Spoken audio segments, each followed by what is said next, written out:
Hi everyone, polity master में आपका फिर से स्वागत है। पिछली कक्षा में हमने संघीय व्यवस्था यानी फेडरल सिस्टम के बारे में पढ़ा था, जिसमें हमने बताया था कि एकात्मक सरकार और संघीय सरकार क्या होती हैं, ये किन किन देशों में हैं और ये क्यों निर्मित की गई थी। आज हम पढ़ेंगे संघीय एवं एकात्मक सरकार की तुलना, उनकी विशेषताएं और उनकी कमियां। संघीय सरकार की विशेषता होती है उसमें दोहरी सरकार होती है। हमने पिछली कक्षा में पढ़ा था कि भारत में भी द्विध राज पद्धति है, जिसके अनुसार राष्ट्रीय सरकार और क्षेत्रीय सरकार दोनों अलग अलग होती हैं। एक संघ होता है जिसमें केंद्र अपनी शक्तियां राज्यों को देती नहीं, बल्कि संविधान द्वारा उनको केंद्र और राज्य दोनों के लिए अलग अलग शक्तियों का बंटवारा किया गया है। इनमें शक्तियों का विभाजन होता है। ये एक दूसरे के समपूरक रहते हैं, एक दूसरे में सह अस्तित्व का विश्वास रखते हैं। संघीय सरकार की दूसरी विशेषता होता है लिखित संविधान। हम देखते हैं कि संघीय सरकार में, हम भारत में देखते हैं कि लिखित संविधान है भारत का, और लिखित संविधान में इसकी अनिवार्यता है। अगर लिखित संविधान नहीं होगा तो यह अपनी मर्जी से कुछ भी मौखिक रूप से अगर कहेंगे तो वो कुछ भी मान्य नहीं होगा। अगर उस सरकार के पास लिखित संविधान होगा, आज हम जैसा देखते हैं कहीं पर भी झगड़ा या कुछ भी हो जाता है तो हम कहते हैं कि लिखित दस्तावेज देखिए, आपने इसमें यह लिखा था, आपके ये नियम थे। हम इसका उदाहरण देख सकते हैं कि एक स्कूल है जिसमें एक नियम बना होता है कि आपको इस कक्षा का यह विषय पढ़ाना है। अगर वह टीचर मुकर जाए कि नहीं, मैं नहीं पढ़ाता था, मैं नहीं पढ़ाऊंगा या कुछ भी, तो एक लिखित दस्तावेज रहता है कि हाँ, आपको ये कक्षा दी गई थी, इसमें यह पढ़ाना था, ये आपका विषय है, तो अपनी बातों से नहीं मुकरेगा। वैसे ही अगर लिखित संविधान संघीय सरकार में होगा तो वह राज्य सरकार के उसमें कुछ शक्तियों का बंटवारा बताया गया है, केंद्र सरकार का उसमें बताया गया है। भारत की सरकार में हमने देखा है कि केंद्र और राज्य दोनों की शक्तियों का विभाजन है, जो हमारी 7वीं अनुसूची में विस्तार से बताया गया है। संघीय सरकार का तीसरा पॉइंट है राष्ट्रीय एवं क्षेत्रीय सरकारों के मध्य शक्तियों का विभाजन होता है। राष्ट्रीय सरकारें और क्षेत्रीय सरकारों को संविधान द्वारा शक्तियां बताई गई है कि राज्यों में कौन सी शक्तियां रहेगी, केंद्र में कौन सी रहेगी। संविधान की सर्वोच्चता होती है। संघीय सरकार में संविधान की सर्वोच्चता होनी अनिवार्य है।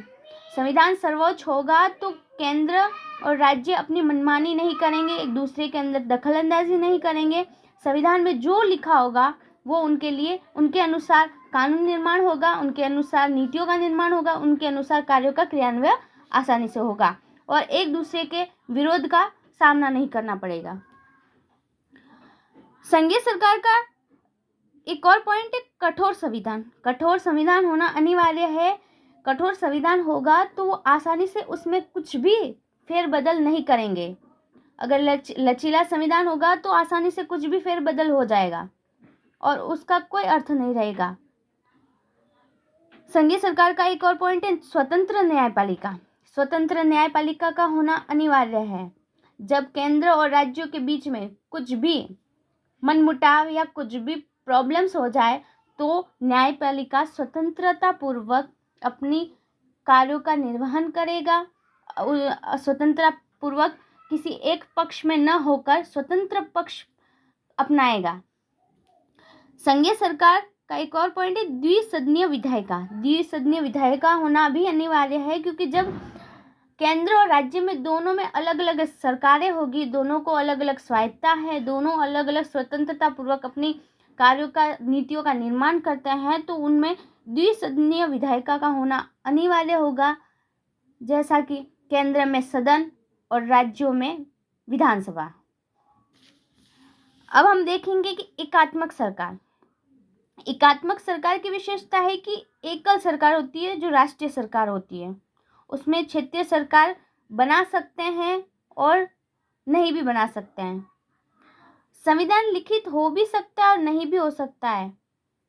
क्योंकि जब एकात्मक सरकार है, एकल सरकार है, जो केंद्रीय है, तो उसमें वह जो निर्णय लेगा, जो कानून नीतियाँ निर्माण करेगा, वह एकल सरकार, केंद्र सरकार के द्वारा ही निर्मित होगी। तो उसमें संविधान लिखित हो भी सकता है और नहीं भी, क्योंकि उसमें प्रांतीय सरकारें नहीं है जिसमें उनको यह प्रॉब्लम्स फेस करनी पड़े कि केंद्र के लिए और राज्यों के लिए क्या क्या शक्तियाँ होगी, क्या क्या नियम कायदे कानून होंगे। तो उनको ये प्रॉब्लम्स फेस करनी नहीं होगी।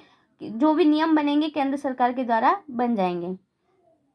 शक्तियों का कोई विभाजन नहीं होता, समस्त शक्तियां राष्ट्रीय सरकार में ही निहित होती है, क्योंकि सारी ही शक्तियां केंद्र में है, तो शक्तियों का बंटवारा फिर किससे होगा।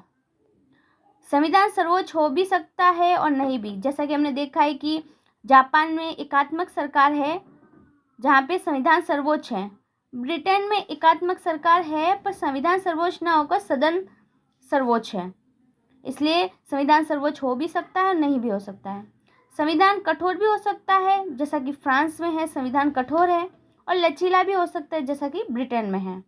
न्यायपालिका स्वतंत्र भी हो सकती है और नहीं भी, क्योंकि एकात्मक सरकार है तो उसमें न्यायपालिका एक ही पक्ष में होगी।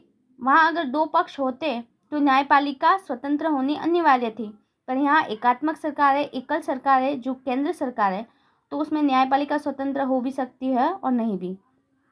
विधायिका द्विसदनीय भी हो सकती है जैसा कि ब्रिटेन में है, और एक सदनीय भी हो सकती है जैसा कि चीन में है। इसमें कोई अनिवार्यता नहीं है।